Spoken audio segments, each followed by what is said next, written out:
สวัสดีครับมาพบกันยามแดงมีเขาก็ได้อันนี้ครับพัดเนื้อให้ตู้เย็นแต่หลายมือละจะลืมข้าวกับไข่ดาว2 ฟองบ่อ้วนเนี่ยมันอยู่ที่ไหนกินเสียบปะนี่โอ้อายตวนๆเลย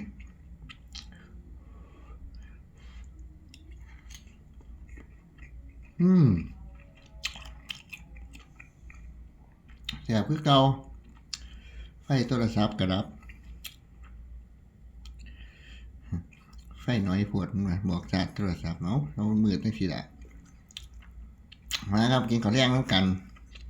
วันนี้ไม่ได้ไปเปิดห้างครับกลับบ้านเดียว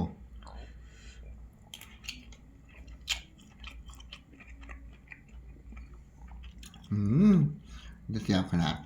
เดี๋ยวลงมือก่อน